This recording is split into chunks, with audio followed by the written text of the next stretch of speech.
Hello, everybody. Welcome to Costa and Friends, episode 3. Today, I have the honor of having my good friend Jonathan Pix on. We'll be talking about wrestling. We're two huge fans of wrestling. So, Jonathan, welcome to the show. Thank you. It's great to be here. I Thanks. I was appreciate it. I was very happy when you asked me to be a part of your podcast. I've been watching all of them so far. Very Oh, thanks. interesting stuff. Thanks. It was hard to find. I wanted to find somebody that's as passionate about wrestling as me. hmm I have a few of those friends, but they weren't a bit shy, maybe. So I appreciate you accepting the invitation It's a to come pleasure. on. It should be fun. It's just having a conversation in friends about hmm between friends talking about wrestling. So tell us a bit about yourself and how you came to be a wrestling fan, and when did you fall in love with wrestling? Well, I'm 34. Going to be 35 soon. I'm getting old. I've been watching wrestling since WrestleMania 6, Yeah, where Toronto. Toronto, Hogan, then Warrior. I was started Big. watching that with my brother, my dad, my grandpa. And I was a big Hulkamania fan, like most Oh, kids are in yeah. their ages. I was a Hogan, Warrior, Savage, and since that day, I've been hooked. And So basically, WrestleMania 6. How old were you at that time?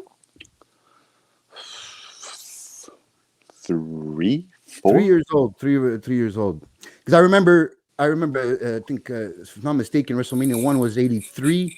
Might be it, mistaken. So yeah, I think so. Yeah, 83 was the first one. 83 or 84. I'm not sure. Mania But 85. 85 was the first one. Yeah, Oh, okay. So 88 was yeah, that's it. That's right. 88 was WrestleMania 3. That's right, right? so With I was 2-3 because I was born in 86. So yeah, okay, so it's around there, yeah. yeah, Because I remember when I started watching, I was born in 82. So I started watching maybe around 6. Also, my grandfather, huge mm, wrestling fan. And he used to watch every Saturday morning yeah, on CFCF 12. yeah, If I'm not mistaken, I think it was called Superstars, WWF yeah, Superstars. yeah, And when I started getting old enough to ask, like, my parents, give me this, give me that, hmm I started asking them when we used to go to the video club back in the day. yeah. Used to, Coliseum videos, Uh, what? cassettes, Or VHS cassettes, and I started renting them all. All started with Royal Rumble was basically my favorite event of the year. hmm I don't know, maybe it's having them all in the same ring, but that's where I started. And WrestleMania 6, I was already basically pretty much into it. This was 90, so then if it was 85, so then 6, so it was probably 91. So 91, I was 9 years old, so I was pretty much catching on everything. yeah, And I remember because it was Canada, and I used to go hmm to Toronto pretty often, so it was pretty big, and it was champion versus champion. So yeah, the first time ever an intercontinental champion yeah. faced a WWF champion. hmm So And that's pretty cool. the first main event that we didn't know who was gonna win because True. usually it's WrestleMania, it's Hogan. Hogan wins. How is he Yeah. gonna win? And I'm surprised that actually Hulk Hogan was down to getting pinned Yeah, in that thing, because there's some what do you call them, backstage mm, rumors or yeah, stories that Hogan was very protective of his character and of his yeah. gimmick. And But uh, and but also I heard that the Ultimate Warrior was also that way. So they had to find a way to make it work, and actually I think they did. yeah, and about that match was supposed to. Well, the match lasted almost an hour, Yeah. if more.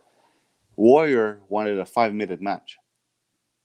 Yes, I think I remember seeing that story. Yeah, you wanted a quick off. Yeah, Yeah, he goes, Terry, we're gonna do this. I pick you up. And Hogan goes, no, we're it's gonna not do going to it. work. No. So yeah, Yeah, because but there's some stories that Ultimate Warrior wasn't the best was businessman. businessman, and a bit stiff in the ring too. Yeah, That used to hurt wrestlers. But I don't think there's a problem with hurting Hulk Hogan. Hulk Hogan's a big guy, so there's no problem there. But I like the way they worked that match Oh, back and forth. yeah, Yeah, I think it worked out for both of them, for both their careers. Um, and then maybe Ultimate Warrior had a bit of a push with the belt for what, 6, not a full year, and then he disappeared for a full year from WrestleMania. He came back with the Papa Shango, was WrestleMania yeah. 8, right? So yeah, from Yeah. WrestleMania 7 about to WrestleMania 8, he was disappeared, and then that I remember his song coming on and him running to the right, everybody's Yeah. freaking out with Papa Shango in the ring. I think he came back at WrestleMania 8 when Hogan versus Sid, right? Yeah, it was Hogan versus Sid, and then Papa Yeah. Shango came Yeah. interfered, and then Ultimate Warrior That's it. ran Yeah. hit his music hit. So that I think I saw it live, if I'm not mistaken, and I was freaking the f out when I saw that Yeah. when I saw Ultimate Warrior come, because at that time I was naive, well not naive, but just innocent, I guess, and I really liked the Ultimate Warrior. Later on, when I became a teenager, in his when he went to WCW, I liked him a Oh. bit less. He was a bit of a weirdo in my case, but yeah, that was I guess we basically fell in love with wrestling around the same time and with the same ideas of why we loved wrestling. Hmm. So that's interesting. So that this should make an interesting chat. So let's get more into nowadays, Okay. because we see. I don't know about you, but in my opinion, wrestling had, I don't want to say died down a bit in the last 5 years, maybe a bit more, but we'll say 5 years. And I was really excited when when they did All In, which Okay. was Dave Meltzer, which is, I don't know if you know, Yeah. yeah, The he reporter. had, Yeah. yes, exactly. He had put a bet out saying that those guys were never going to be able to manage to put Yeah. 10,000 people in an arena. And In Cody, Chicago. yeah, in Chicago. On top of that, yes. And Cody tweeted back, goes, "I'll take that bet." And they did that, obviously, with the help of Ring of Honor, New Hmm. Japan. There was wrestlers from both companies, and Hmm. I think TNA had some Impact had some wrestlers there too. Because I remember Tully Blanchard, not Tully. What's the daughter's name? Yes. The girl there. I have a I have a uh, blank. yeah, I have a But I blank. But know. anyways, Tully Blanchard's daughter, she was there. So I think Impact wrestlers were there also, Hmm. and it was they filled up the arena, 10,000 people. He won his bet, and from then on, that got the attention of Tony Khan, son Yeah. of a billionaire, huge wrestling fan, Hmm.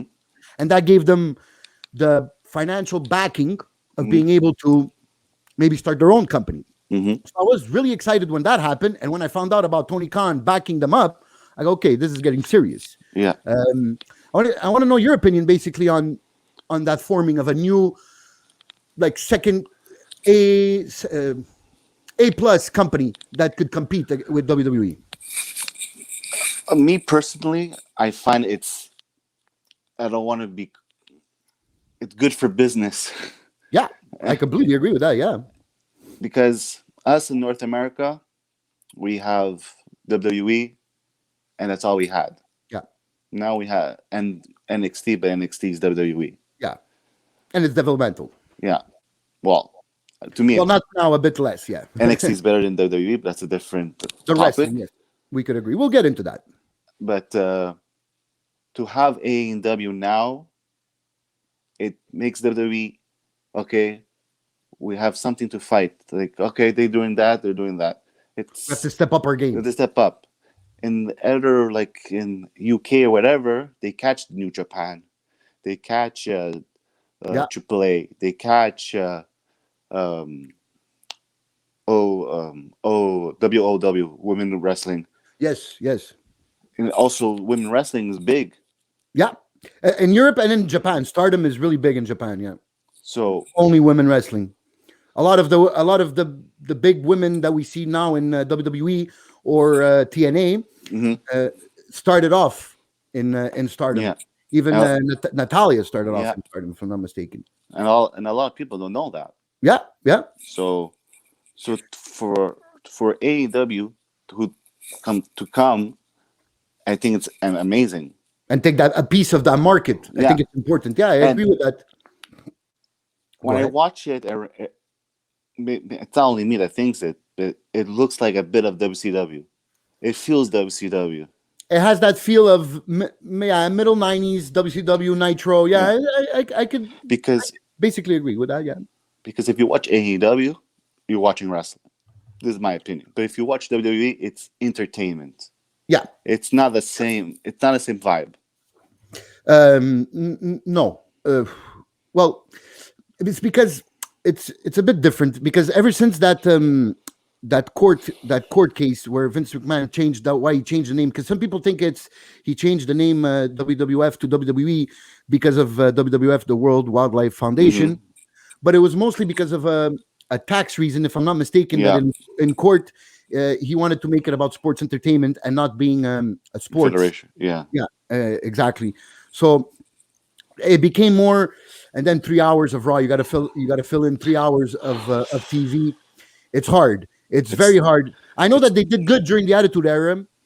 Okay, but the 3 hours now, like if you had a choice of 3 hours now and 3 hours of Attitude, Oh, there's no doubt I'd take the 3 hours of Attitude. there you go. No doubt. Like if you've been live lately 3 hours, it's hard to sit for 3 hours of what you're watching. Very hard. Very hard. That's why I really rarely watch Raw live, because I just can't spend 3 hours watching it. I So can't. usually I'll stream it, or I'll Yeah. record it, and I'll fast forward the commercials and the parts I don't like, or the segments I don't like. There's too much promos. There's not enough wrestling. Yeah, and there's too many. In my case, I find there's too many storylines. Because back in the day, what was strong about I heard this actually on a podcast today, and I agreed with it. The fact that back in the day you had basically 4 storylines in a 3-hour show, but they kept on teasing it throughout the show, so you didn't have too much to think about, and they kept it like a special. Okay, we can't compare the rivalry of like Stone Cold and Vince McMahon to anything that's happening now, but that style of like they did this week with The Miz, basically teasing that match all along, and made the people stay and want to watch it, want to see what's happening. But one thing is for sure, that if they wouldn't have gave me that match at the end of Raw, I would have been pissed, because you're teasing it all the way, then you're just making fun of me. And that's what I want to get to about Vince McMahon. That's why NXT, I like it. I don't think Vince McMahon, from what I've read, I don't think Vince McMahon has zero power in the booking of NXT. Zero. Triple H takes care of everything in that. So, and he seems like he doesn't want to let go of the booking power of Raw and SmackDown. But SmackDown is much better than Raw. Is it because it's 2 hours and Raw is 3? I don't know. Or is it because the wrestlers or Roman Reigns is really on his game right now? I don't know. What do you think? When I watch wrestling, there's 2 things I look. One is the venue, the setup and everything. And the second is the commentary. If I can stand you talking for 2 or 3 hours, I'm changing that channel. Yeah. Me personally, I cannot stand Michael Cole. I can't stand Graves. Oh, you don't like Corey Graves? I don't like Corey Graves. Oh. In the beginning, I liked him. But is it his heel character that you don't like, or is it just that he gets you nervous now after? He just gets me nervous with his little pencil flickering and. Yeah, it's true though. I never. Oh, now you're gonna make me look for it every time. But it's true. Yeah, you're right. Yeah. I can't watch it. I think Michael Cole has done his time. Yeah, he used to be much better. I was never when Michael Cole was with Taz and SmackDown, like when Brock Lesnar started. I loved it because those two were like peanut butter and jam. Yeah, Taz is very good. But now I find he tries too much. Yeah, but I think maybe he doesn't try enough. I think because he's the boss of the commentators, so I think he just goes with the flow. A few years ago, because now at the time maybe doesn't not right in my head, but a few years ago, remember when it was the laptop was the general manager there? Yes. Yeah. At that point, he was at that point he was okay, and he was feuding a bit with Jerry the King, where he had that amateur wrestling suit with the earmuffs and everything. He was good, but I think now he has he's slacking a bit, and he needs to step it up a bit because there is some guys that are good. What's his name? He used to be on NXT a bit, but he used to be on NXT UK. But now since the pandemic, we haven't seen him. Vic Joseph, I think his name is Vic Joseph, if I'm not mistaken. Isn't he on Raw now? Is he the Raw or is it Tim? No, you're right. No, you're right. I think you're right. I Yeah. think Vic Joseph is on Raw. Yes. You're right. You're right. That's how much I pay attention to Raw. No. No. Wait, now I'm lost. I'm confused. Is he? He's in NXT. Vince Joseph. No, I think Tom Phillips on NXT with Wade Barrett and what's her face. No, Tom Phillips is in Raw. That I Okay, know. so that's why I So always get those two. I get Yeah. those two So confused. I like Tom Vic Phillips. Joseph. You like Tom Phillips? I like Tom Phillips. Oh, well, I guess he's good. I guess he's good sometimes. Yeah. I don't know. But, what's his name that left? Morano? Yes, UFC guy, MMA guy. he was my favorite. He was my favorite. Ronaldo. Yeah. I fell in Ronaldo, love yeah. with NXT because of him. Yeah. Mamma Mia, Mama screaming and all that. He's very good. He reminds me of a JR in his prime. Yeah. And I loved it. With the slogans and everything. Yeah. It's a shame that his mental health problems are affected him, and also they said his scheduling. Yes, the scheduling. That's why, because he was about to explode. They were offering everything. It's just like you just said, the scheduling was too much for him, back and forth, going back and forth. But he still does some odd jobs here and there. He does a lot of MMA, boxing once in a while. I always like to listen to him. And I think he does a bit of New Japan, the English recordings. Yes, sometimes he does with Kevin Kelly. Yeah, he does. Now they just started. Now that you mentioned New Japan, they just started North American show, New Japan Strong. I guess last week is where Moxley finally defended his USA Championship belt against Kenta. That was cool. Why don't we get into that a bit? Because it a bit falls into how WWE is a bit the monopoly, which was the problem that they had, and now they're AEW, Impact, New Japan now with Kenta appearing on Dynamite. I think the crossovers is very good for wrestling. Yeah, and NWA. I think that getting together, you finally could actually have, because I didn't see AEW by itself as like real competition for WWE. They're close to the 1 million mark, between 700 and 800,000 viewers a week. But I think if they could do and if make this crossover work, now we're talking about real competition for WWE. It's everyone against them. Yeah, but they're used to that. Yes, because Vince McMahon already did that, if I'm not mistaken, in the 80s, end of the 80s, or maybe beginning of the 90s. He did a show, I think it was with All Japan, not New Japan, back in the day. That's before he came into his head that he wanted to, I guess, dominate the wrestling world. That didn't work. But this, I like it, because when I see the Good Brothers on Dynamite, the Bullet Club, if maybe they're not allowed to call it, but we're allowed to call them the Bullet Club. Kenny Omega on Impact, I was like, wow. And then people were saying, but New Japan is never going to happen with New Japan, because we know that Tonga was very, very against Kenny Omega using the Bullet Club name and having those guys get together. But then you see Kenta, a member of Bullet Club, basically coming to help Kenny, or was it just to attack Mox? Some people are not sure. That really got me excited when I saw Kenta, because now we could see Okada, and I love Okada. I think some of the best matches I've seen in the last 10 years are the Kenny Omega Okada matches. Maybe the 73-minute one is a bit long, but it's still some great wrestling. What do you think about those matches? It's wrestling. Yeah. Perfect way to put it. Yeah, it's wrestling. Yeah. When you see that, you see Dragon versus Flair. Wow, that's when I fell in love with technical wrestling. That was very WrestleMania 5. That was amazing. Well, sorry, I'm confusing Dragon and Macho Man with Dragon and Flair. But yeah, Dragon and Flair in Starrcade were those were great. Those actually they do remind me of that style of match, and I think Kenny Omega. Some people say Okada was the one calling the moves. But that Omega is the one that drew up the match. Like basically in the ring, Okada called the moves, but it was all Omega that drew up the match before the time.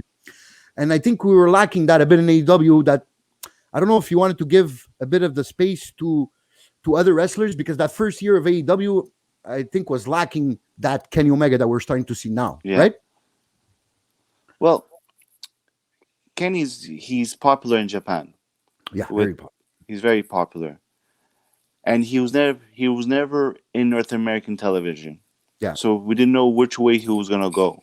that's So, true. and maybe he wanted to try a new version of himself Yeah, it's true. with I didn't with see it that way, but yeah, you're right. with Adam Page, which was okay. Yeah, But then you bring in the cleaner that everyone knows in Japan, and it's clicking. and it's yeah, it is. It is clicking, and now he's calling himself the collector of belts. He's trying to collect all the Which belts. I think that's which I good. think and which I think it's gonna happen because New Japan they put their Intercontinental and World title Yeah, together. I saw that today too. Yeah, they merged So that. so I'm seeing Omega Ibushi, winning Ibushi's the champion, right? Ibushi, yeah. So I'm seeing Omega winning that, and then Moxley is gonna have the US title still. So I think it's gonna be a part 3 with Moxley and Omega. That's interesting. Yeah, I think that rivalry. There's still some space to continue that Uh, rivalry somewhere. and I think they have a pay-per-view next week, Yeah, Revolution is this Sunday. Yeah, this Sunday, Yeah. and I'm pretty sure they're gonna do another pay-per-view, but it's gonna be in Japan. oh, And I think that's when Omega is gonna beat Busha. yeah, because they used to be a tag team together. Yeah, Yeah, the Golden Lovers or something like that. something like that. And Yeah. that's why I think he's gonna come to AEW, and it's gonna keep on rolling. I think that's very, very interesting, and that's some very interesting booking there, John. Because I think that would be because now, like NXT, I know I'm jumping all over the place, but like NXT, I don't know if you heard NXT is going to be moving to Tuesdays, Yeah, so that's going to leave. which is a right decision Can you tell me why you think it's the right decision? because the reason the ratings are going down of WWE and the ratings for AEW are going up, in my opinion, is because AEW, they're letting fans. Yeah, They're letting fans in live events. That changes the environment of the show. definitely, no doubt. Because when I watch NXT or whatever, WWE, I get bored. Oh, you just see people on a square screens and NXT, they have a few people there against the fans there, but it's not. It's like a cage fight. No, it's boring. Yeah, it's not the same. It's not the same. It's definitely better than Impact, where they have 0 fans and 0 noise. That's really a killer. Me personally, I don't watch Impact. I don't catch it. I rarely watch. Sometimes I catch watch it- the highlights just Yeah. to see. Say I know Kenny Omega was there. Yeah. I'll go find that segment or whatever. But to watch a wrestling match with absolutely no fans and no noise, it is a killer. It's like WrestleMania. killer. It was boring last year. Boring. No fans. It was Yes, nothing. it was boring, but they made the most out of it because it was the beginning of the pandemic. They really didn't know what was going on. But I think the cinematic matches were good though. I'm not a fan. The Boneyard match and the Firefly Funhouse match. I think those were good matches. I'm not. Good matches. Let me put that straight. Not in the traditional wrestling match. Oh, I think I lost Jonathan. Oh, I think I got you back. Could it be? Are you back? Yeah. I think we froze there for a Okay. second. It's good. So go ahead. You were saying I was asking you about the cinematic matches. Basically, that they weren't traditional wrestling matches, but I found they were entertaining though. I'm not a fan of those kind of matches at all. Like Oh, no? zero. Okay, so you're pure like just give me wrestling in the ring. Because if I wanted to watch a movie, I'll watch a movie. If I want to watch wrestling, give me wrestling. You know, it's too much. It's like no. It's like what is this? I understand. No, it's not the first person that I've heard that that argument from. It's great action. It's entertaining. Yeah, that's it. That's it. That's why I liked it, because I found that it was entertaining, and Uh, they were both different. Like Boneyard was more like action, and the other one was really more like cinematic, with showing John Cena in the NWO shirt. That what excited was me. that? Honestly, I I lost actually 20 minutes of my life watching that. I I think they were trying to tease something that maybe they were in the works, but it never really happened. I think they were trying to tease a Cena heel turn, which I've been waiting for years, and I don't think it ever happened because Cena It after should had have happened, but it never should have happened. happened. It should have happened because I think that's what prolonged Hogan's career was Yes. was Hollywood Hogan. So I think Cena would have. But okay, yes, he's getting more roles, and I guess he's more busy now. And he let his Hair grow. he let his hair grow, and he let his contract expire. So he's no longer Yeah. he's a free agent. He's no longer signed. So I just okay. So you were talking about why it was a good idea NXT, and I accept your argument why it's a good idea for NXT to move to Tuesday nights because I've heard I was doubting that maybe you were thinking that because now Wednesday is Dynamite's day because NXT's always been on Wednesday, Yeah. but I accept that for both of them to flourish, one of them had to move.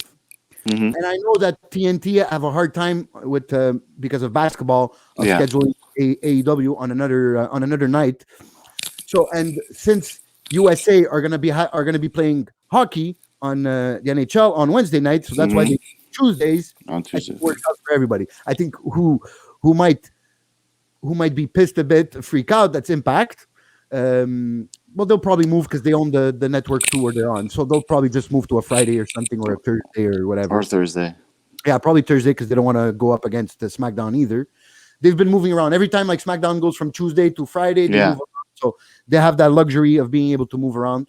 So I guess they'll just move around, and I guess it could finally make AEW break that million. Hmm. We could always say AEW's flagship show Hmm. will never be reaching the 2 million or 3 million that SmackDown or Raw used to do or do now. But that was always a thing with because there's I don't know if you follow online basically chat rooms and forums. Hmm. I don't know why there's people can't just love wrestling. There's a certain like AEW versus WWE type of thing. Bec- Like bec- one, you can't like the other. Or, because everyone is a GM and they know they're the owner of the company. yeah, yes, They're the writers. yeah. They all wish to be bookers. Yeah, Yeah. they all wish they could book, and it's okay. We could like Yeah. we could have, but But I don't say that this person should have done that and that person should have done that. I'm like, you who think you are have the you to say fun of that? watching the game, watching the wrestling. You know, Just I think watch. the dirt sheets ruined a bit of the mystique and the mysterious aspect of wrestling. Now we know everything. We know what's a work. We know what's a shoot. Kayfabe That almost disappeared. that's the worst thing that ever happened was internet for wrestling. I think so too. I could definitely agree with that because wrestling was about like I watch a lot of Dark Side of the Ring, Yeah, I love that show. and season 2 was amazing, and there's that guy I forget his name where he grabbed the reporter that said that wrestling was fake and he slapped him. Yes, Um, yes. and back then it was like blasphemy to say that wrestling is fake because You they can't would say the F word, right? no, I can't say the F word. I heard on Young Rock. Yeah, me too. So and I think that took away from what made wrestling great. They used to like he says like Rocky Johnson says in Young Rock, you have to live your gimmick. Yeah, So it's that's why true. they live in a small 2.5 apartment, but he drives a Cadillac because you got to live that gimmick. And people when they see you in the streets, they go, "Oh, look, it's him." It's not like it's like Eugene back in the day, right? Mhm. Yeah. Vince McMahon got really mad at him once because he broke character when he was I don't know where he was. Mhm. And I understand in one way why he got mad because then it breaks the mystique of that character, but at the same time, the guy's not gonna act like that when he goes to the grocery store. It's a bit Right. weird, you have to find, I guess, a just middle. No, The perfect example, Undertaker. Yes. Yes. How long did he do that for? 30 something years? Oh yeah. He He, definitely lived the gimmick for a long time until maybe the last maybe 5-10 years where he started to the showing point more of himself he outside. never went to a Hall of Fame. Never. It's Even for Paul true. Bear. It's Never. true. He just showed up for Paul Bear for respect and he left. It's Never. true. Always in character. I never noticed that he never showed up for Hall Never. of Fame. No interviews, no movie, nothing. About kayfabe, what do you think about MJF?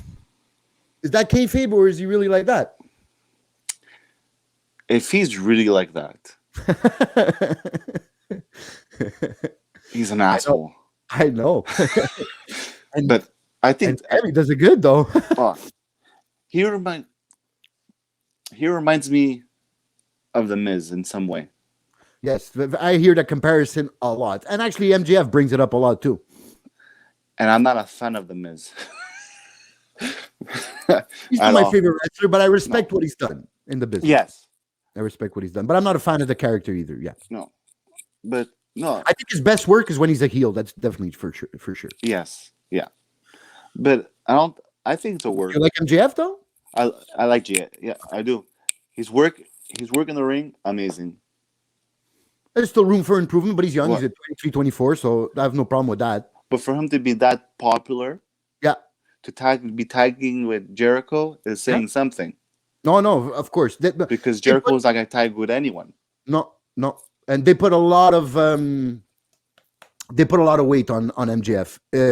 He's probably they haven't given him any big championship pushes because they don't have to. He's going to be their franchise player for a very long time. So they don't really need to put. He's already popular, so he doesn't need that championship push.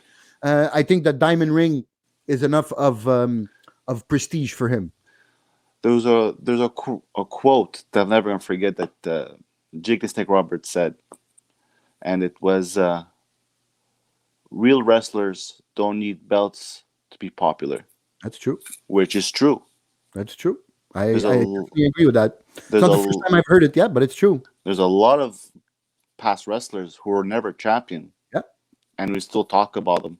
Yeah. Andre the Giant, Roddy Piper, Dusty Rhodes, Ted DiBiase, Junkyard Dog. Yes, Junkyard Dog. Yes, yes, you're right. I agree with that statement. The Rougeau brothers. Well, they were tag team. I like the tag team. Yeah, okay, the Packers. I actually like Pierre Calwallet. Yeah. PCO. Now in Ring of Honor, at 50 some odd years old, it's great what he's doing. Those flips. The shape he's in. Holy. Yeah, he's pretty shit. Pretty shit. In pretty good shape.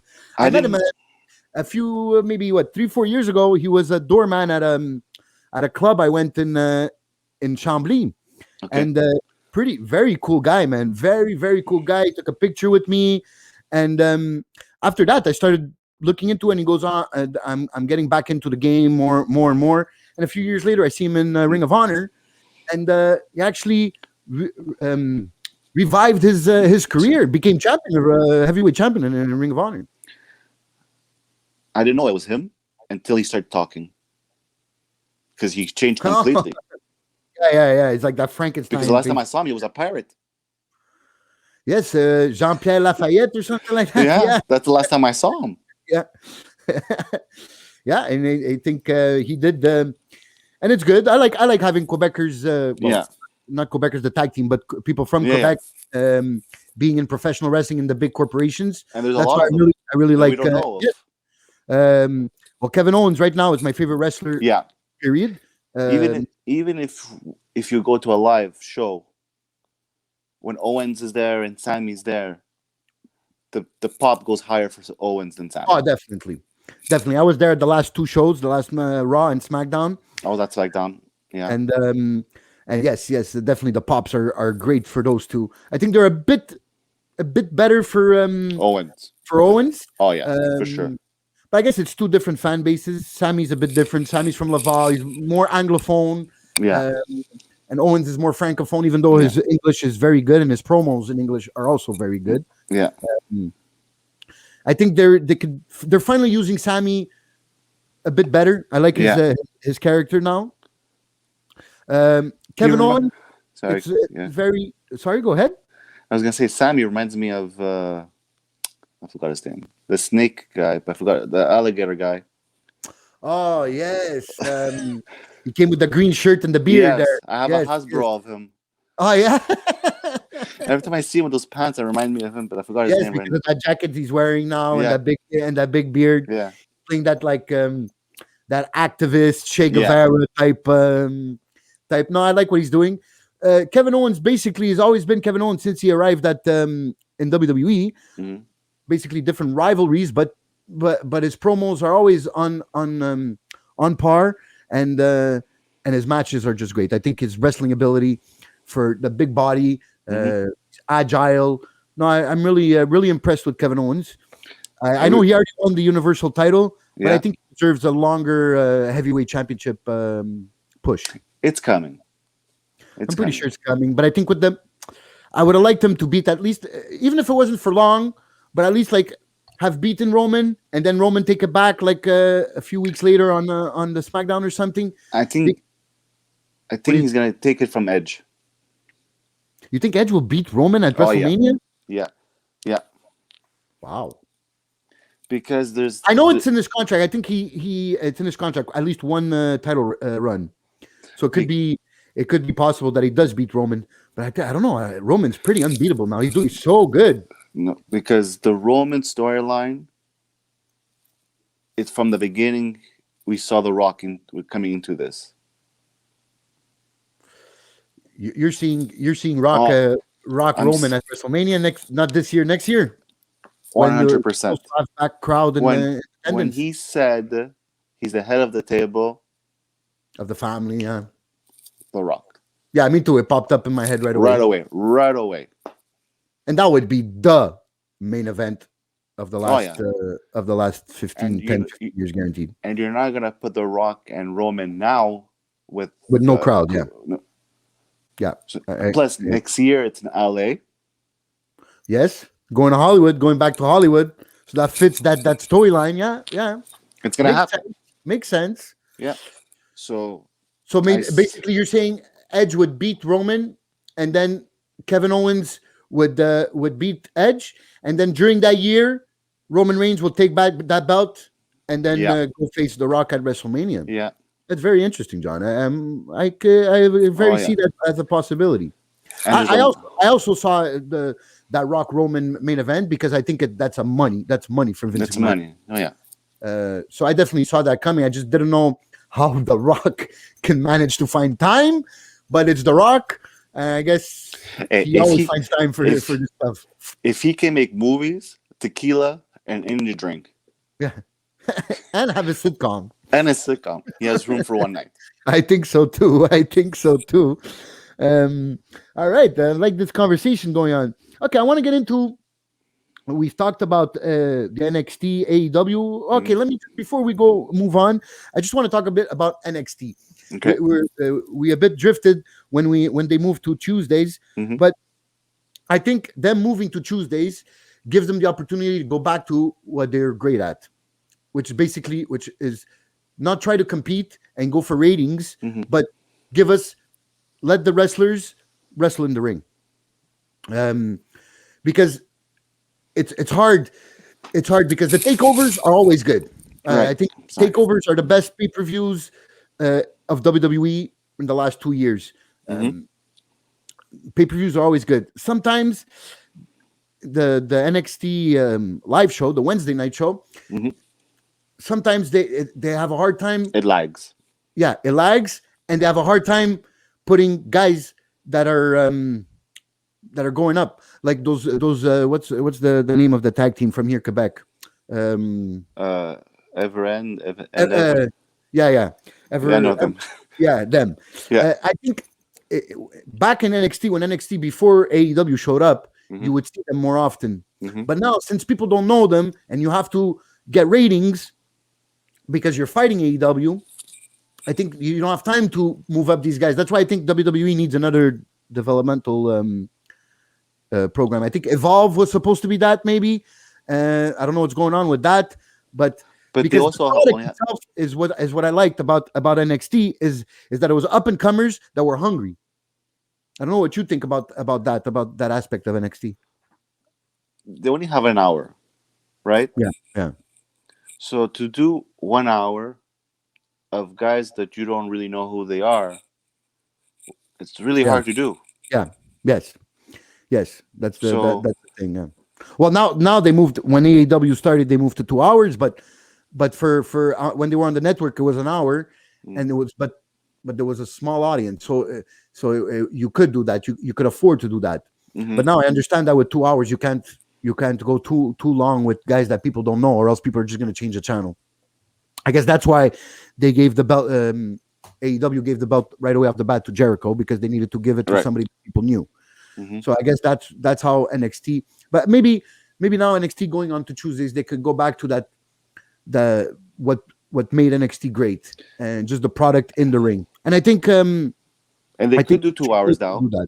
because Yeah, they could do 2 hours because their champions Finn Balor. Everyone knows yeah, Finn Balor. yeah, Even the yeah. people from Japan, especially the people from Oh Japan, yeah. know Finn Balor. I think So I think that's why Finn Balor wanted to go back to NXT because he was unlucky. He did win the Universal title, but he got injured in that match, mhm. and they never put him back in that picture, which I don't know why. But Um, because I believe Finn deserves to be in the title picture, no matter which brand he's on. right, and that there's a lot of things like I read and whatever, and there's a lot of people that rather work for Paul Triple H for those Hmm. people, and not work for Vince Yeah. because there's a lot of guys who go up. They say they go up, but to Raw and SmackDown, Oh and they're yeah. Well, hot in NXT. it's true. And look at Keith Lee; he was Yeah, on fire. he Now was. He was. Ricochet, one of the best. Yeah. In Now NXT, nothing. even what's his face that just that is in Retribution there. That he had Uh, the great matches with the Keith Lee, Djokovic, or Dominic, yeah, Dominic. Dominic Dijaocho. I can't pronounce Yeah, his I last call name. him Dominic. Yeah, it's very easier to call Dominic. I Even think he had. the I think that those three matches they had against each other yeah, were some of the amazing. best matches of the year last year in E- NXT, and now Even even the woman, Retribution. Pooh. even sorry, the woman, the girl that's in that group. Yeah, Mia Kim. Yeah, Mia Yim. Sorry. She Yeah. hasn't been wrestled in a match yet in Raw, No, no, and not she yet. was doing amazing on Yeah, NXT. yeah, she was. She So, was. So and don't forget what Tommaso Ciampa said. mhm, He said if they ever call me up to go to the main roster, I'll I just will retire. retire. So that tells you a lot about He would how retire, and he like wanted to be a head coach for NXT. yeah, yeah. He literally said that. Yeah, He goes, if he calls me up, I'll just retire. So that tells you a lot about what people feel about being called up. They rather just stay in NXT. yeah, because it's the right. It has it's wrestling. Do you think Vince McMahon will when it's time when he will decide to retire? Do you think he will leave Triple H in charge? The right thing to do it would be for Triple H and Stephanie. The right thing because Hmm. we know that he has a son, Yeah. but I see Shane more in the back, like Yes. The gorilla in the position. Yeah. yeah, and I see more of Triple H actually taking the head of the company The company. The because booking. he's booking because he does amazing for NXT. He does. He does. And I think the only time NXT went down a bit was actually when it comes close to WrestleMania time when you start seeing main guys going on NXT, like you saw Mhm. Edge going. But now I didn't see it this year, but last year I saw it, and it looked like Vince McMahon was putting his hands in NXT booking a bit. But I guess Triple H stood up on that and put his foot on the ground on that and said, no, if I'm gonna be in charge of NXT, I'm gonna be in charge of NXT. Mhm. My baby, I started it, I got it here, and now you're not gonna come here and ruin it. And then so I guess that I don't know if he's gonna put Triple H in. I've read a lot about this and I've thought a lot about this. I would like him to leave Triple H in charge, but I think it's gonna be a mix of all three. I I don't know. I think Shane wouldn't have come back into the picture without knowing that eventually he's going to be part of that picture that's going to be taking over. At least I wouldn't imagine he would do that. Right. Or maybe he does love the business so much that it doesn't matter if he's in charge or not. He just wants to be part of it. Could be Mhm. because he did start young. He was a referee and he was always around. So maybe he does have that love of the business. But that's very interesting. I Well, guess we'll have to wait to see about that. we have a couple of years. Yeah, it doesn't think like Vince McMahon is gonna want to No, go away anytime soon. no, I think only no. God. I think only God was gonna have a word in that. Yeah, yeah. um, okay, let's move on a bit and towards the best. Who do you think are the best wrestlers, best tag team, best characters, best gimmick? So, in the spirit of John Moxley winning Wrestler of the Year, Mm. what would be your Wrestler of the Year? Oof. All all, uh, all promotions included. I would, I would say Randy Orton. That's a good pick, John. That's an original and good pick. Hmm. Yeah, I think Randy Orton had a very good year. I think we saw the Randy Orton of old, the Yeah, heel character of old. yeah, Um, that people love to work with Randy Orton yeah. when he's a game like this. I think that's a very good choice. Me, whew, I like John Moxley, but I don't think I don't think he had the good enough matches to be wrestler of No, the year. I think that's the problem. Uh, I really like Adam Cole, baby. yes, love Um, him. he's probably after Kevin Owens. He's probably my second favorite wrestler right now. Hmm. The matches he puts on with whoever are amazing. That's why I can't wait to see the Finn Balor Adam Cole He's gonna rival. win. Cole's gonna win. I don't see him losing that. No, I see the belt going back on him. Yeah, yeah.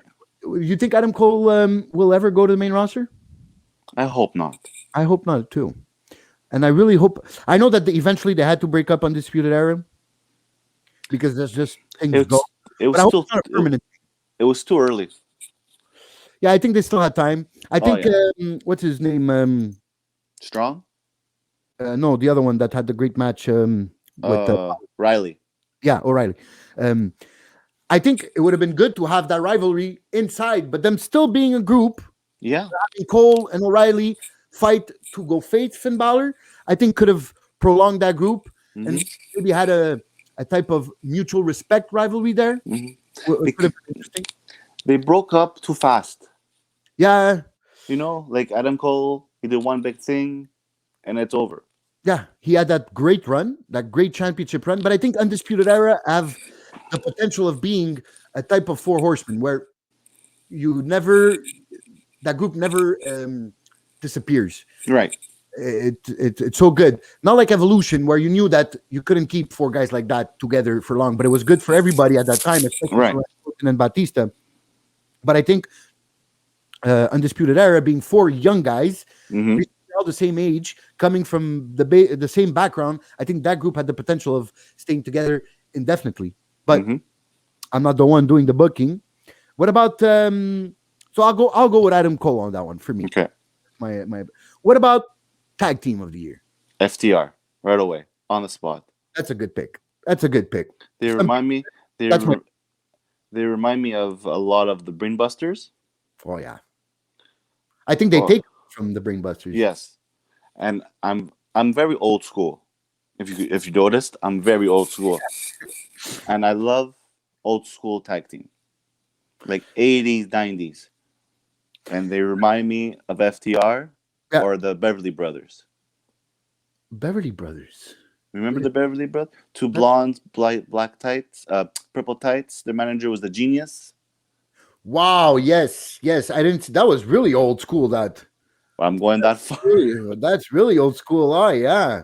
Yeah. don't remember a lot of matches from them, but I remember who they are. Yes, yes. But FTR for me is tag team wrestling at its purest. Yes. They put on great matches, some of the best tag team matches of the year, Mm-hmm. except not the best tag team. We'll get there. Not the best tag team match of the year, but we'll get there. But I think they're completely two different styles, Young Bucks and FTR. Oh, don't say that. Don't say Bucks. I'm not. I didn't. I chose FDR. We agreed that FDR is the best tag team of the year. Yeah. They would win that award. But I got to give a bit of respect to the Young Bucks of what they brought.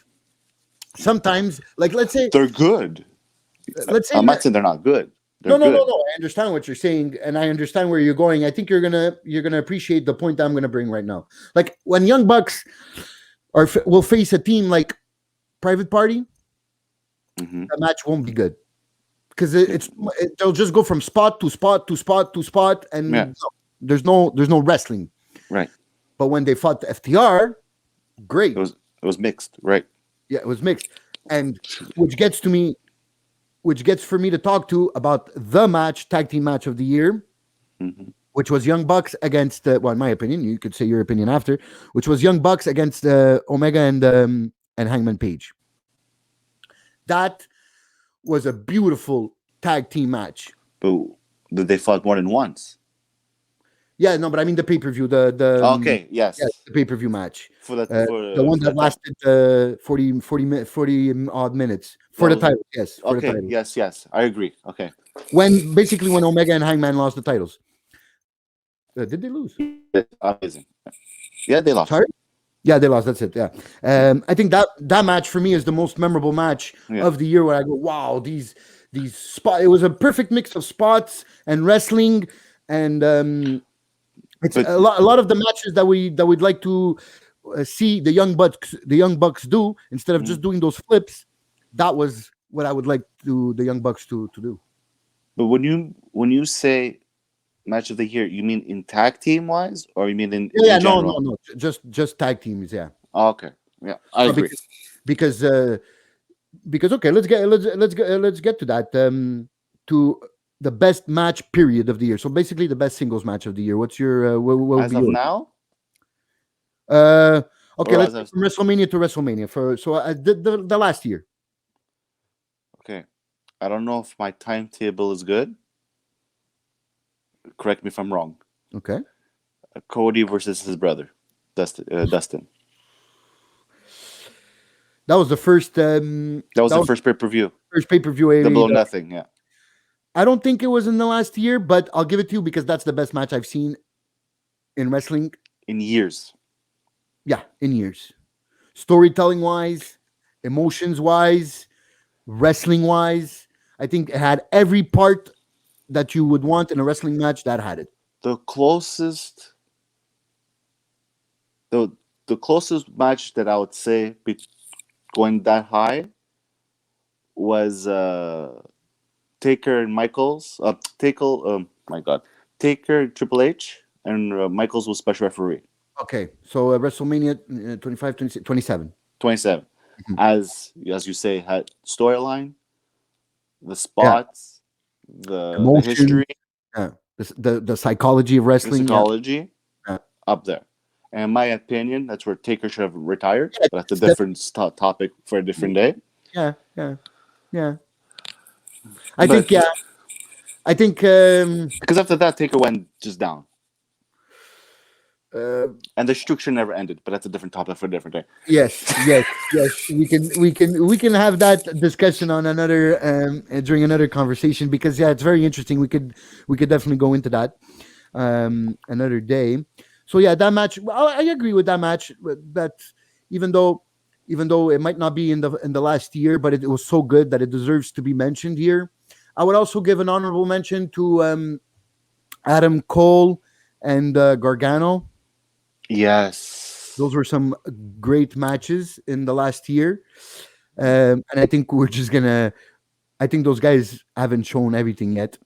Gargano and Takeover, it's good. Yeah, against whoever. I think his shittiest match was the last one he did. Was that Finn Balor? Uh, You're making me think. was it Finn Balor? I think he fought Finn Balor. It wasn't that much of a great. Well, it was good because Gargano? and Gargano, but I'm not No, sure if it was Finn no, Balor. No, because it wasn't a no. title match. No, It was a triple threat. with Um, Gargano. it was for the North American title. Oh yes, that was before what's his face got went up to the main roster. No, Yeah, him and yeah. Okay, you're and right. his other guy. I forgot his name. I can't. Yeah, that's what. Anyways, it's just to get to the point that wasn't Yeah. his greatest match. No. Right. But his matches against Tommaso Ciampa were great, and Mhm. against Adam Cole also were great. So that's why I wanted to give an honorable Aleister mention. Black. Yes. What happened to Aleister Black? He got called up. Yes, that's a good way to put it. But I haven't seen him. I know that was weird in the dark, sitting and waiting for someone to knock at the door. That was And a bit. nothing ever. And then his wife gets released. Yeah, Zelina, right? Yeah. Is he a free agent or something, or is he still signed under contract? I have no idea. Could he be? Okay, I'm going to leave that for after. I was going to ask if he could be Paul White's mystery signing there, but I have a very good feeling I know who it is. The Paul White's mystery Hall of Fame worthy signing. Okay, go for it. Let's go into it. It's either the question is, did he say he's a Hall of Famer or he could be a Hall of Famer? No, he said he's Hall of Fame worthy. So I don't think it's going to be a Hall of Famer. It has to be somebody that's not in the Hall of Fame yet, but it is already an established wrestler, I would think.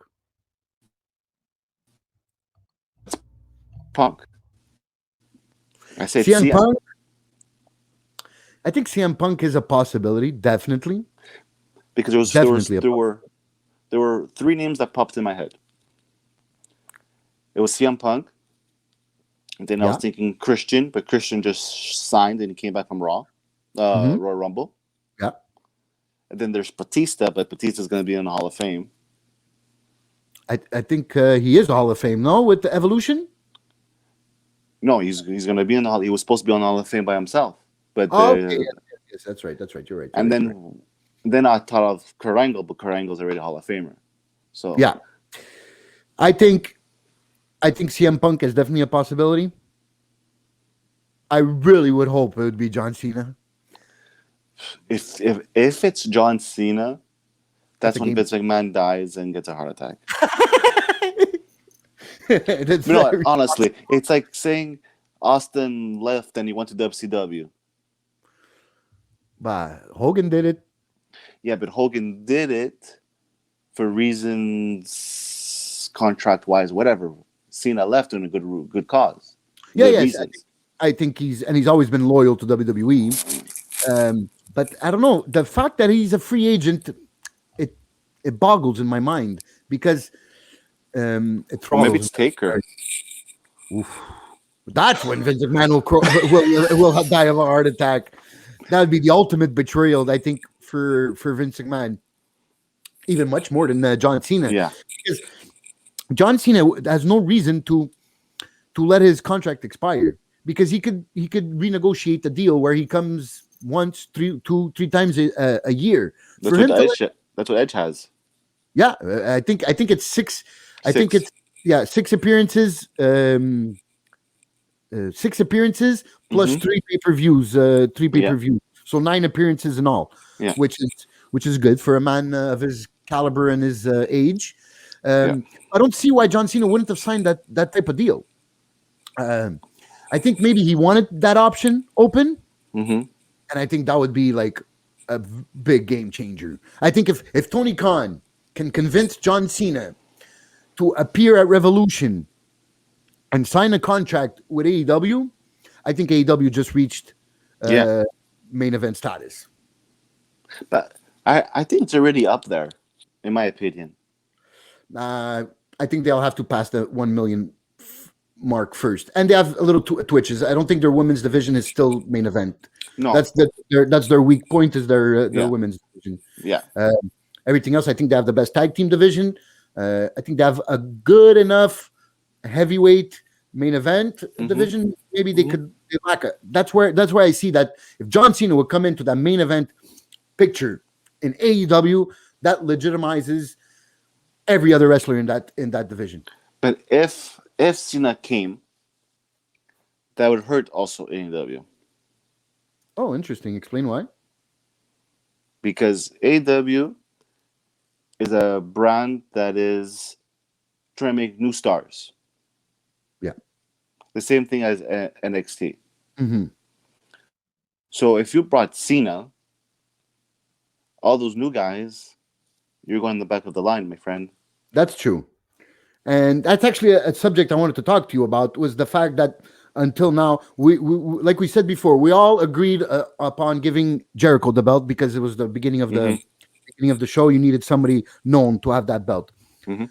But I do agree with you that AEW should put forward their champions, their talent, Mhm. their in company made talent, Mhm. instead of always pushing WWE guys like Moxley, Yeah. Jericho. Okay, you did it. All right, you established. You gave that title the weight it needed Mhm. with having those two guys champion. I think Kenny Omega was basically the next logical option. Not a WWE guy, but that's made his career or made his name somewhere else. Also, Mhm. I think probably maybe I think that's important for AEW to push their own guys. I don't think that John Cena would need to technically win the belt, No. but it would legitimize the whoever he's facing.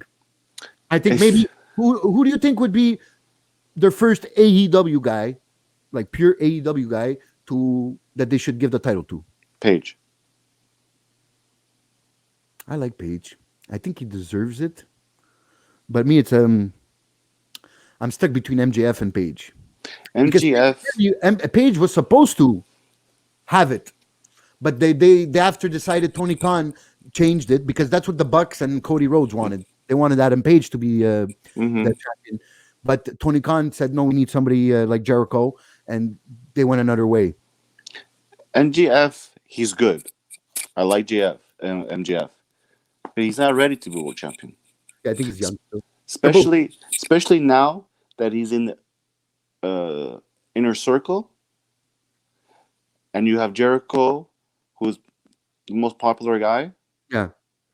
And if you put MJF as champion, and his tag team partners with Jericho, that's going to take a spotlight off Jericho. Yeah. Yeah. But I think they're going to go before they go that route of MJF. That's why I think you're right about Adam Page. That's why I think he will end up being the first champion. Page, or I see Cody, but then he's the WWE guy. Oh yeah, even though never mind then. Yeah, even though some people would say that he's still Stardust wasn't great, but he still stayed a long time in WWE. So I'd still consider him a WWE guy. But yeah, because MJF, I think they're going towards MJF of maybe taking over Inner Circle as the leader and maybe having a Jericho MJF like real rivalry. I think that would be very interesting because those guys are amazing. When they were doing those segments of them singing and that was very, very interesting. I found that was so entertaining. I think those were probably the two guys. I hated that. I hated. Yeah, you didn't like it. Yeah, because you're a purist in the no. It's so cheesy. You found it cheesy? You didn't laugh. You didn't tell me you didn't laugh. I laughed of stupidity. That's like, well, really? They're arguing about steak? Yeah. But I think that's what they wanted. They wanted to make it sound stupid. I think that was the point. That's why it's the levity. How do you say how it was very easygoing, kind of like making fun of themselves.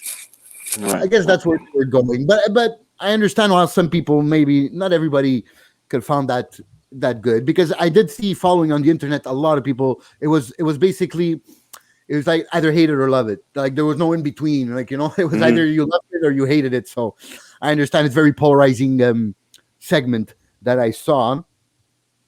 So yeah, I think I agree with you on Hangman Page being the first AEW guy to that they should give the title to. Mhm. I think that's good. What do you see? Where do you see this whole Dark Order and Adam Hangman Page story going? I think he's gonna go because he doesn't have any other friends. So you think he's going to join? Yeah. Yeah, but I find it's taking too long. I just don't like seeing Dark Order as a babyface group. Because that changed because of the passing of Yeah, I Lee. understand. They were already doing a bit of funny bits on Yeah, being the elite. Uh, I don't know. I don't know. but the thing is, if because now they are babyface, Yeah, no doubt about that. but it's the name now. Dark Order doesn't sound like a babyface. No, I think they need to put the two Quebecers back in front of that group, Stu Grayson and Evil Uno, Mm-hmm. um, and eventually find another leader like Eric Redbeard or something. I know that they don't want to bring him in right away because then people would maybe see it Mm-hmm. as a replacement to Brody, and Mm-hmm. nobody wants to portray that. So I understand that, but I do need them to be heels. I do need them to be heels. I think it's important for a group like that to be bad guys. They're called the Dark Order. Mm-hmm. And I think even before the Exalted One showed up, I think they were starting to improve. They Mm-hmm. were starting to get there, even without having that Brody presence there. That's why I don't know. I don't like to see them too much baby face. I don't like what they're doing now, always joking around. What's that small guy's name there with the beard, Yeah. the muscles there? He's always the one that loves Hangman Page, always asking him to partner up with him. No, I don't like it. See, like Forgot his name. a guy like Preston Vance, which is number 10 Mm-hmm. in the Dark Order, when they were still heels, I think he was about to get a push, and apparently he was Brody's favorite. Like Yeah. Brody really liked him, and now they're like a lot of the minions that they used to call them. They have no role for them because babyface group, you don't usually have henchmen working for them, like little minions working for them.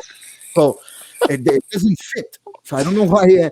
I don't know why they keep on doing this. I understand the whole Brody situation, but I think Brody's kid would do good if they would go heel, and Brody's kid would have an important role on TV. Obviously, we're not going to put him in matches. The kid's 10 years old, but I mean, I think in the few times he's done some segments, He's I think good. he could be a good heel. I see it like in a big chair, like Yeah. I think they can make that work, that Yeah. storyline work. I think I just don't. I don't know. I don't see them working as a baby face, but whatever. I'm not booking, so I guess we'll have to see what's going on. Yeah.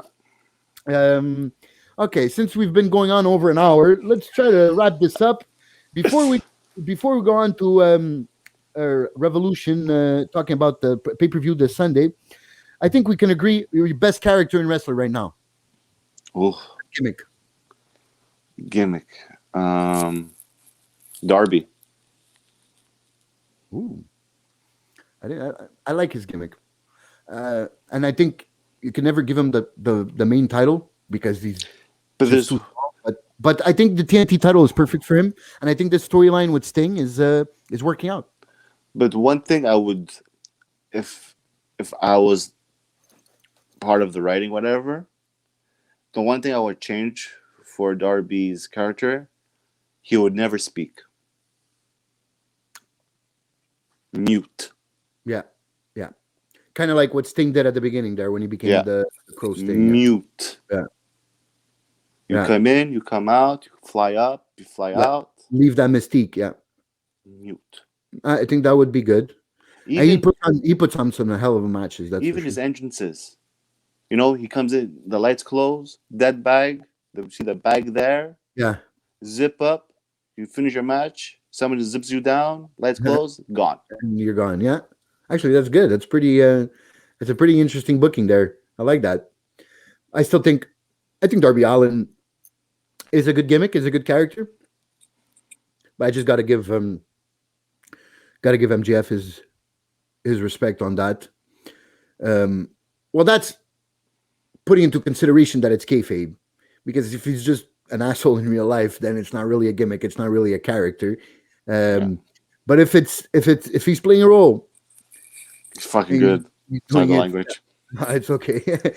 He is very good, because he puts it through everywhere. He never lets go on No. Twitter. Mhm. He act. What was the other day? He said something about on Twitter, like very not PC. Like people would get canceled nowadays for saying something like that. Yes, I know. And What you're somebody responded, "You never let kayfabe go." And he answered back saying, "Stop! I don't know why you marks." For everybody that doesn't understand what a mark is somebody a crazy fanatic fan of wrestling, basically. fanatic. And, yeah, fanatic. And he said, "I don't know why you marks keep on using that word that you guys don't even understand. That word shouldn't exist, and it doesn't." It doesn't exist, basically. But basically, what he said is kayfabe is dead. That's basically what he's saying, and that he's really like that.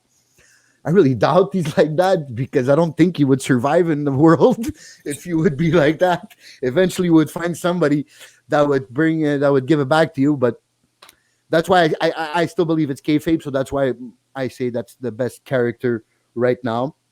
But I definitely understand and respect Darby Allin for that. Okay, so we talked about basically everything. Let's get into the two big matches in Revolution and what you think about them. The what is it called? The exploding barbed wire death match. Keggy, Kenny Omega and John Moxley. I think John Moxley has a history of being in these matches from CZW. And they had already a type of no disqualification match already at the beginning. I think was last year at Revolution, if I'm not mistaken. Yeah. So I think the potential is there. What do you think about that match? Are we going to see some crazy stuff? It's gonna. If you remember, like 95, 96 ECW. It's going to be that. It's going to be Blood, Terry Funk, Cactus Jack, New Jack kind of stuff. Oh, Rene Paquette will not like to watch that match. No, because even I read it, I think on Facebook, Moxley, who answered a reporter about what kind of match are we going to see, and he simply said, don't make your children watch. Oh, wow. So yeah, and that's a pay-per-view. So I guess if he says that, it's because it's gonna go down. It's gonna. I think I'm very curious because they set the bar pretty high by naming it the exploding barbed wire death match. Because people that understand what death matches are and have seen death matches, those are pretty sick. So for you to name it, you're setting that bar pretty high. So I agree that it's gonna get intense. Because if you're saying you're having that kind of match and you're just using chairs, then exactly. It's just there's gonna be barbed wire, there's gonna be flames, there's gonna be I'm sure he's gonna bring his broom, broom with the barbed wire. Knox is gonna have his bat with the barbed wire. Will we see exploding tables? Wow! I'm excited to see this match. Just talking about it, and I think Moxley's gonna have backup, like somebody we haven't seen. Or? Yeah. Ooh.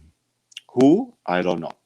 Oh, I do know. There's gonna be more than one surprise. New person. Oh yeah. Okay. And I forgot his name. That really sucks. But he wrestles in TNA. Mm-hmm. And I know exactly who you're talking about. Oh He was my his God. tag team partner. Yes, yes. In CZW, they tag team together, and he was champion a bit. Actually, he's the one that fought Tully Blanchard's daughter for the title. Exactly. Yes, me too. I'm having a name, but I know exactly who you're talking about. Yeah. Oh my God, if he would show up, that could be And interesting. I don't know why. I And see since there's no Kingston helping him. crossover, yeah. Go ahead. I see Kingston helping him. Hmm. I don't know why. I have a feeling. They are like very close in real Yeah. life. I just actually listened today to Eddie Kingston on the Renee Paquette podcast, Hmm. Oral Sessions, and they are very close. Um, but Eddie Kingston's a very good heel right now. I don't know if they're ready to turn him a baby face. No, he's not gonna turn babyface. But the respect, Yeah, you know. maybe just respect. Yeah, I don't maybe. like. I don't agree how you see life, but I respect you as a wrestler. Yeah, But if you're getting your ass kicked yeah. three I against two, understand. I'm gonna come kick some ass and go and have a Yes, beer. because maybe let's say the good brothers, Kenny, uh, Kenta. Kenta, all jump Mox. Then you say that guy from TNA from Impact comes and helps him, but there's still 4-on-2, so they're still getting smashed. And then Eddie Kingston comes. Yeah, no, I can see that happening And I out have of respect. Yeah. one word, Tama. Tomatonga. You think it's been a work all this time? It's a bit. Come on. Yeah, if it's a work, it's a good work. He's definitely working me because I really think he was serious, but I can see how they it could be a work. They've been doing this for a while. It's long term Mm. bookings. So yeah, I could see them coming and help. You think he'd come and help the Bullet Club, Mm-hmm. No, and or he'll he'd come help. and help Mox? He'll come and help Mox. Oh, now we're talking. Now we're talking because then it would further the work. Yeah, because then he's so pissed at them for Mm-hmm. using that the Bullet Club when he's an original member. Yeah, to- exactly.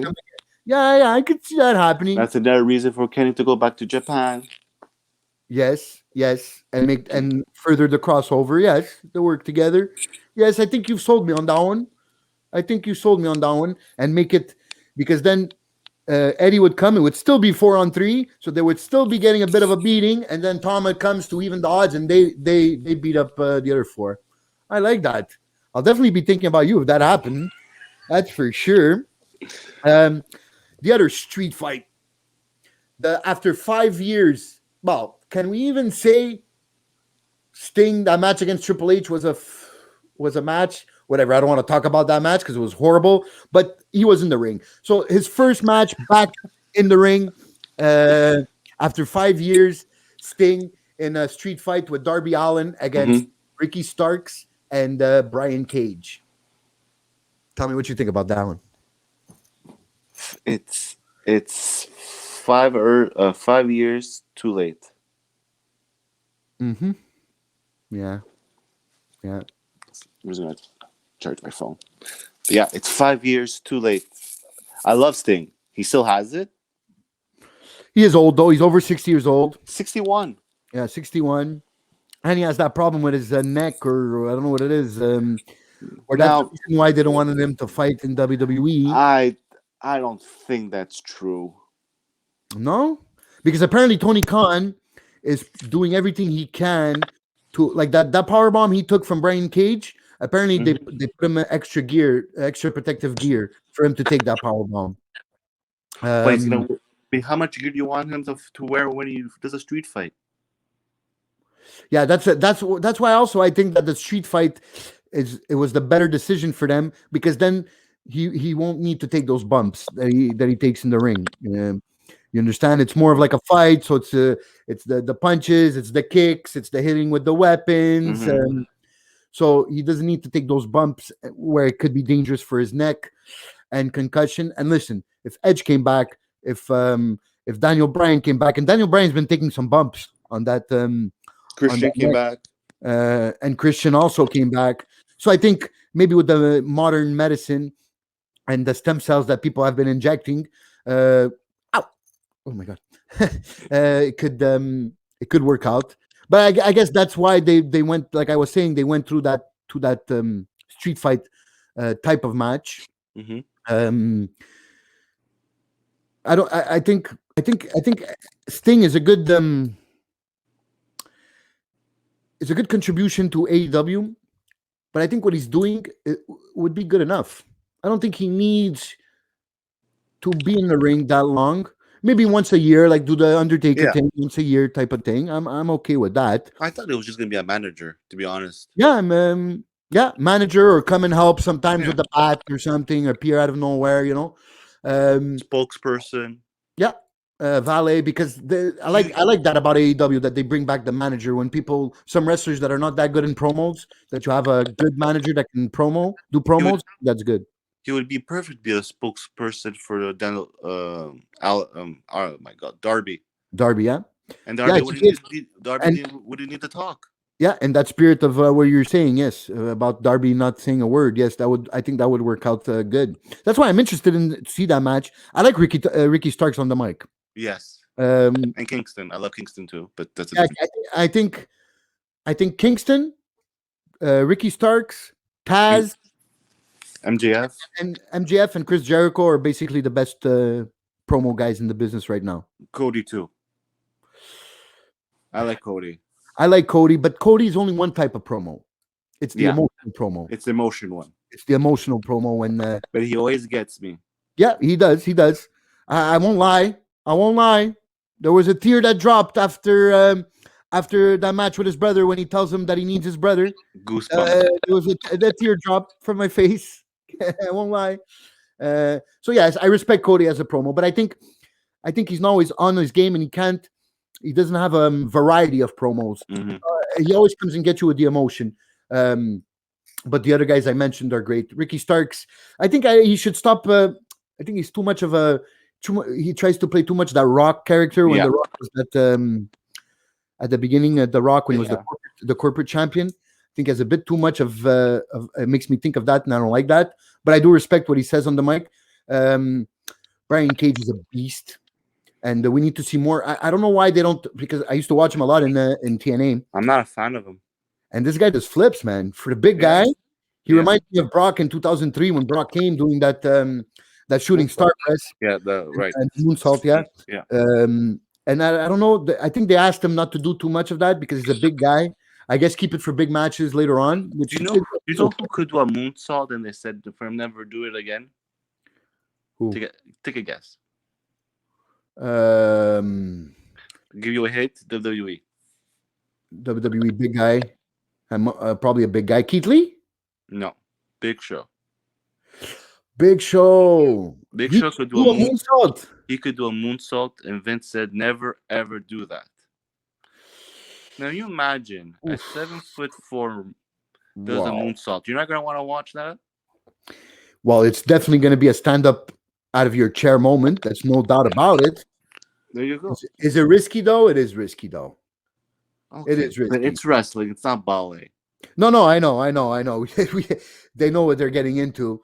But I guess it's a liability thing. They were lucky that Brock Lesnar didn't break his neck when he did that shooting star press against Kurt Angle. But Vince didn't know about that. No, he was mad. Apparently, Yeah. he was mad. Only Kurt Angle and Brock knew. Yeah. And it was a last minute thing. Yeah, and he said, "You're never doing that ever again." And okay, he left not too long after that. And when he came back, he never did moves like that ever again. Just spears and suplexes and punches and kicks. But Brian Cage. Brian Cage. You said you don't like him, but what don't you like? Is the fact that he's not good on the mic, or I don't like him in general. He's like a Miz to me. Like, okay, he's there. What's next? I think the one time Miz like really came and get me was that promo he did with Daniel Bryan on Talking Smack. Yes, that was that's one of the only times that I'm like, wow, that was good. And that was not work. Yeah, that was a shoot. A lot of people think that was a shoot. I think that was real. That was real heat. Well, I think he said it on the podcast after that. It was, yeah, it was real heat because apparently backstage a lot of people, that's what people say about the Miz, and so then he used that platform to put everybody back in their place about that. That's why, and he said things that made me realize, but he's not wrong. He was And 100% right. and those things that people say are things that I used to think are a problem with the Miz, but he made me like realize, but he's right. He never gets injured. He's been there for 16 Mhm. years. He doesn't miss time. When he was champion that year, or almost a year, he was champion. Mhm. Those interviews, he was doing interviews. Good Morning America, He was Today. there Yeah, on top of there. his game. Oh, that's why basically, well, all best promos all throughout time were the ones that have a basis in reality. Always, most of the time, Mhm. or you think it's real. That's why Stone Cold against Vince McMahon, everybody like was like, wow, because everybody thought, oh my god, this guy really hates his boss, and he doesn't Mhm. identify with someone that hates his boss Mhm. or wants to kick him in the groin, you know. Mhm. Um, but yeah, I guess we're it's gonna be interesting to see if Sting's gonna take some bumps in that match. But who do you think is gonna win that match? think you got.